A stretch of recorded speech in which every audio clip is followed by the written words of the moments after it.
Hello everybody. I wanted to have a quick chat today about NDAs or non-disclosure agreements. Not from a crew perspective, but from a company perspective. This conversation is really triggered by a few conversations that have been happening on the socials recently surrounding crew members releasing tell-all books and the implications of that on the industry, be it positive or negative. But as I said, I want to concentrate more on the company perspective because it's raised a lot of conversations that we had internally in the office and something that gets raised quite a lot about what we should be signing, what we shouldn't be signing.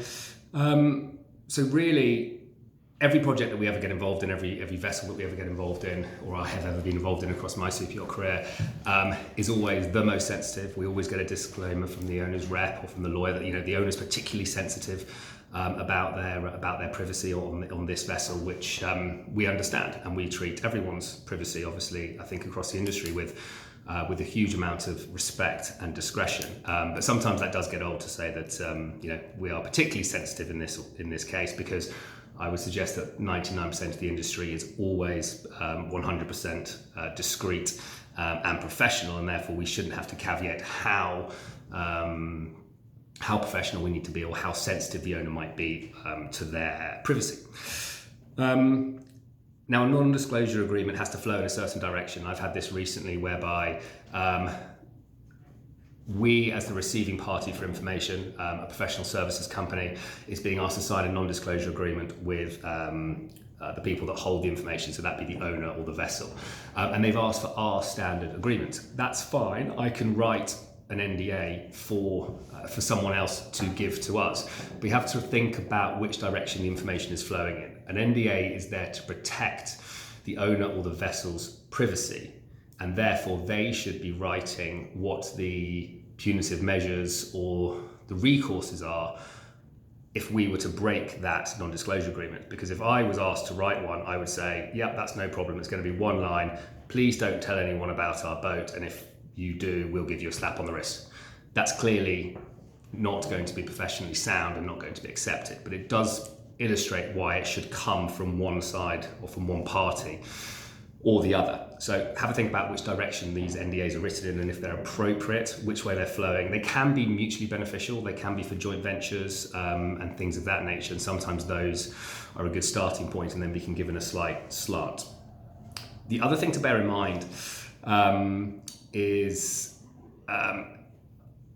clearly you need to seek legal advice on these things, on these documents. These are legally enforceable. These are a part of the contract. They're a precursor often to a contract. Sometimes the contract will supersede non-disclosure agreements and have additional terms or the same terms within it. But please do not sign NDAs flippantly. They are an important document. I would suggest, and this is not legal advice, but these are things to look out for when you push these up the line to legal counsel. Don't sign unlimited liability. I think it's something that a lot of people ask to be put in there. That opens up, from a company perspective, too much risk. I won't sign an unlimited liability document for any company that I'm involved in. It needs to be proportionate to the level of service that is being offered. Within shipping, the BIMCO shipping agreements, they refer to 10 times the annual fee for ship management.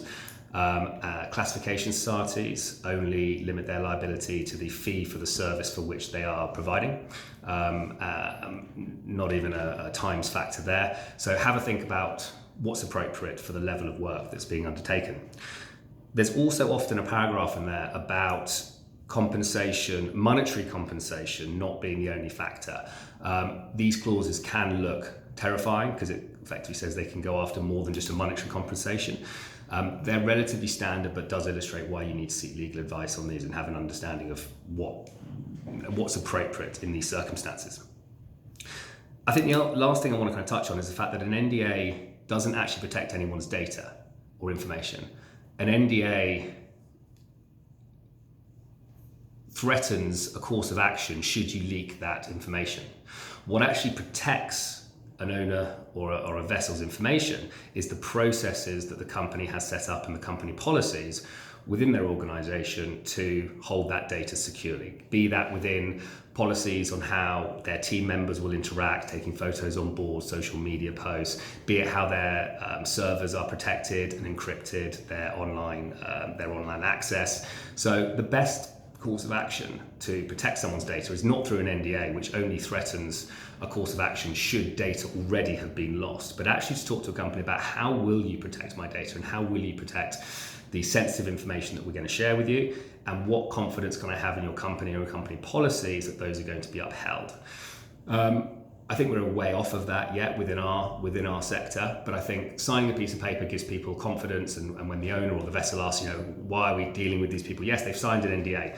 Okay, that's absolutely fine. That can give a level of confidence, but let's think a little deeper, a little bit more professionally about what it actually means to have signed that document and what the obligations are, and how as a company you're going to uphold those obligations rather than a piece of paper telling you what will happen should you fail.